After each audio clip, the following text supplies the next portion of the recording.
अस्सलाम वालेकुम नाज़रीन, आप देख रहे हैं जोत न्यूज़ और मैं हूं एम लारिक डेली इशूज़ के साथ। नाज़रीन, कल बजट पेश हो गया और 9,600 अरब रुपए का तकरीबन ये बजट पेश हुआ है।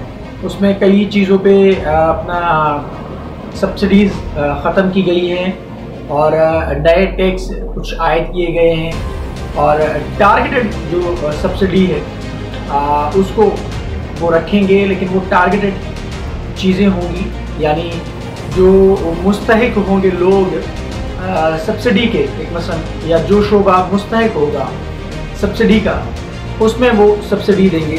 जो पिछली गवर्नमेंट के साथ भी ये IMF के शराइत थे, जो शौकत तरीन साहब भी बोल चुके हैं कि हमें टारगेटेड सब्सिडी का कहा गया था, लेकिन हमने ओवरऑल सब्सिडी पेट्रोल पे दे दी। तो बजट पे बात करेंगे और कुछ अपना बल्दियाती इलेक्शन पे भी बात करेंगे कि बल्दियाती इलेक्शन क्या होंगे या नहीं होंगे। कल बजट पेश हो गया, जैसा कि मैंने अपने इंट्रो में कहा, बजट तो पेश हो गया, लेकिन अब मुफ्ती इस्माइल साहब की जो स्पीच है वो तकरीबन 35 सिफात पर मुश्तमिल है और वो उर्दू में है।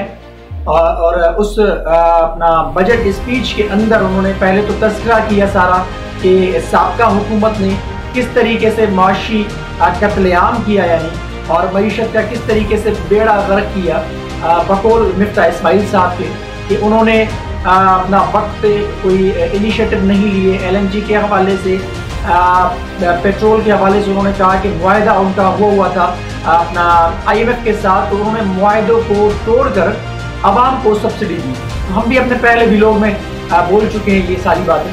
अब मकसद कहने का, ये बजट तो पेश हो गया, अब उसमें जो छोटे दुकानदार हैं उनके हवाले से एक फिक्स टैक्स उनके ऊपर लागू किया जाएगा, जो 3,000 से 10,000 सालाना की मद में लिया जाएगा, और वो लिया जाएगा बिजली की बिलों की अदायगी में। यानी जो हम बिजली इस्तेमाल करते हैं उसके बिलों के अंदर, जैसे TV लाइसेंस फीस हम देते हुए आते हैं, तो इसी तरीके से ये फिक्स 3,000 से 10,000 रुपये सालाना जो है वो छोटे दुकानदारों के हवाले से टैक्स लागू किया जाएगा। अपना सरकारी मुलाजमीन की तनख्वाहों में 15% इजाफे का भी ऐलान हुआ है, इस बजट के अंदर बताया गया है, और 5% जो है वो जो पेंशनर हजरात हैं उनके लिए भी बढ़ाए गए। अब देखें, एक तरफ महंगाई है, दूसरी तरफ जो हमारे अखराजात भी हैं वो बढ़ जाते हैं। तो हुकूमत के हवाले से लोगों का कुछ ख्याल ये कि 15% जो है तनख्वाह तो ठीक है, लेकिन पेंशनर्स के लिए जो 5% जो इजाफा किया गया है उसका, एक तो पैसे नहीं है हमारे पास, ऊपर से हम सब्सिडीज भी देते हैं, कर्जा लेते हैं। बदकिस्मती है हमारी पाकिस्तान की, हर दफ़े हम कर्जा लेके अपनी हुकूमत चलाते हैं और पूरा एक साल, दूसरा साल, तीसरा साल, फिर कुछ हमें अपने टैक्स की मद में जो पैसे इकट्ठे होते हैं फिर हम वो किस्तों की अपना सूरत में कर्ज अदायगी की सूरत में किस्तों की सूरत में देते हैं अपना IMF या जिनसे हमने पैसे दिए होते हैं। तो मकसद कहने का, ये बजट तो पेश हो गया। अब मुफ्ती इस्माइल साहब का कहना है कि महंगाई पे इतना असर नहीं पड़ेगा, महंगाई पे तो असर पड़ेगा, इसमें कोई शक नहीं, और मुल्क के लिए सख्त फैसले भी करने होंगे। लेकिन ये सख्त फैसले अभी हो रहे हैं। जब इमरान खान की हुकूमत थी, मईशत तबाह कर रहे थे, उनको पेट्रोल की कीमतों में इजाफा नहीं करने दिया जाता था। अगर ये वो करते थे तो उनके खिलाफ एक मुहिम चलाई जाती थी कि आप अपना लोगों के ऊपर बोझ डाल रहे हैं, गरीब आवाम के लिए आप जो कोई सहूलत नहीं फराहम कर रहे हैं और आप पेट्रोल के रेट बढ़ा के महंगाई का तूफान ला रहे हैं। तो बहरहाल अब ये पुरानी बातें हो गई, लेकिन यहाँ पर बयान करने का मकसद ये है कि ये जो हुकूमत आई थी इसी महंगाई को कंट्रोल करने के लिए आई थी और मुल्क डिफॉल्ट होने के करीब था, मुल्क को बचाने के लिए आई थी। अब वो तो अपनी जगह पे मौजूद है सारी चीज़ें कि किस तरीके से हुकूमत ये आई और महंगाई का मामला लेके आई थी, लेकिन आज फिर महंगाई ये खुद भी करे, और यही मामला सारे इमरान खान साहब के साथ थे। लेकिन इमरान खान साहब के जो मामले में बार बार कहता हुआ आता हूँ वो खराब हुए थे, इसकी वजह से इमरान खान साहब की हुकूमत थी, वरना इमरान खान साहब 5 साल पूरे कर। बार आते हैं बजट पे तो बजट पेश की गई है। अब इस बजट के अंदर अपना जो नई गाड़ियाँ हैं उनकी अपना दरामद पे पाबंदी आई थी, मोबाइल फोन पर टैक्स लागू किए गए हैं। तो काफ़ी सारे मामला ऐसे हैं देखें। और पेट्रोल की मद ने कहा है कि काफ़ी हम आहिस्ता आहिस्ता बढ़ाएंगे, क्योंकि मैं भी आपको इंडिया दे चुका हूँ तो पेट्रोल 270 रुपये लीटर तक जाएगा, ये याद रखिए आप। 270 रुपये तक लीटर पेट्रोल जाएगा और उसमें कोई शक नहीं है। अगर नहीं जाएगा तो मुल्क तरक्की नहीं करेगा। तरक्की से मिसाल ये है कि मुल्क बचेगा कैसे फिर? अगर हमारे पास पैसे ही नहीं होंगे तो मुल्क कहाँ से चलेगा? वही बात है। तो IMF से पैसे लिए हैं तो उसके हिसाब से हमने सारा एक अपना बजट बनाया है। और ये बजट काफी सारे अपना जो वाशी माहिर हैं उनका कहना है कि ये एक फार्मूला बजट है, यानी एक मिनी बजट के तौर पर पेश किया गया है और इसमें आदाब शुमार की हेरा फेरी करके ये सब बजट पेश किया गया है। और अब देखना ये है कि इसका महंगाई पे असर कितना पड़ेगा। महंगाई पे असर तो पड़ेगा। आप इमरान खान साहब की हुकूमत होती या ये हुकूमत होती, अगर इनका बजट के पास काफ़ी सारी चीज़ें महंगी होती है और काफ़ी सारी चीज़ें जो है वो सस्ती होती है या गवर्नमेंट उससे सब्सिडी देती है, तो जब जाके मामला चलते हैं। अब गवर्नमेंट ने यूटिलिटीज़ के हवाले से सब्सिडी देने का ऐलान किया है, वो सब्सिडी देंगे। अब यूटिलिटी स्टोर के ऊपर जाहिर सी बात है वो सारी चीज़ें तो मिलेंगी, लेकिन कतारें होती हैं, लाइनें होती है, फिर जलालत होती है, तो ये लोग वहाँ पर बहुत सारे लोग कम जाते हैं, सफ़ेदपोश लोग तो खास करके वहाँ पर नहीं जाते। तो ये सब्सिडी उस पर यूटिलिटी स्टोर्स पे भी दी गई है और 2000 रुपये की मद में उन लोगों को ये रिलीफ दिया जाएगा, वजीफा दिया जाएगा जिनकी तनख्वाह 40,000 या 40,000 से कम है, उनके लिए 2000 रुपये मुख्तस किए गए। वैसे तो 2000 रुपये की कोई औकात नहीं है, 2000 रुपये क्या है, कुछ भी नहीं है। गरीब मुतवसत तबके के लिए 2000 की बड़ी अहमियत लग सकती है, क्योंकि 2000 रुपये का इजाफा उनकी तनख्वाह में अगर हो जाएगा या उनके बजट के हवाले से उनके पास 2000 रुपये होंगे तो वो मैनेज करता है। 2000 रुपये वजीफा वो उन्होंने उसने बढ़ाया है, बेनज़ीर इनकम सपोर्ट के हवाले से भी उन्होंने बढ़ाया है, उसके हवाले से कैसे नहीं। अब दिफा के ऊपर भी बात चली कि दिफा का बजट बहुत ज़्यादा रखा गया है। तालीम का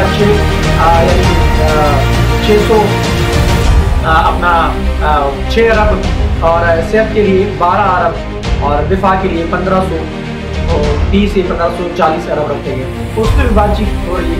मकसद कहने का ये है कि बजट पेश हो गई, अब बजट के बाद सारे मामला दिफा के ऊपर मैं बात नहीं करूँगा क्योंकि काफ़ी सारी कल से नुक्ताचीनी हो गई और काफ़ी सारे सहाफ़ियों के ऊपर या सहाफ़ियों के खिलाफ एक मुहिम चलाई जा रही है कि दिफा के ऊपर आप क्यों बात करें।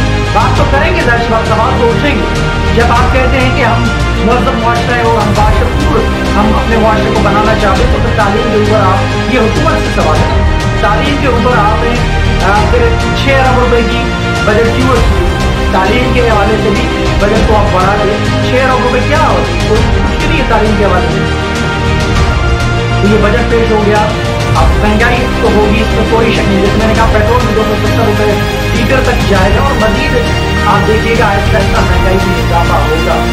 तो ये आपके सामने सारी चीज़ें रखी। अब आने बल्दियाती इलेक्शन के हवाले से, सिंध में बल्दियाती इलेक्शन फेज 1 में तो नॉमिनेशन पेपर भी फिल हो गए और अपना सारा मामला क्लियर हो गया। उसमें अब पोल्स होने वाले हैं, उस पर अपना इस पर 26 जून को पहले मरहले में पोलिंग है और दूसरे मरहले में 24 अपना जुलाई को है।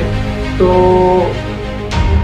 तहरीक इंसाफ की जानिब से पटिशन दायर की गई है सुप्रीम कोर्ट में और कहा जा रहा है उनकी जानिब से, बल्कि तहरीक इंसाफ, NPM और DDA, जमात इस्लामी, खुद पीपल्स पार्टी के भी काफ़ी सारे लोग कह रहे हैं, बल्कि लोकल गवर्नमेंट के जो मिनिस्टर हैं नासिर शाह साहब वो भी कह रहे हैं कि जो सुप्रीम कोर्ट ने अहकाम जारी किए थे, सुप्रीम कोर्ट ने जो ऑर्डर जारी किया था और डीलिमिटेशन के हवाले से दोबारा डीलिमिटेशन होगी, उसके बाद इंतखाबात होंगे।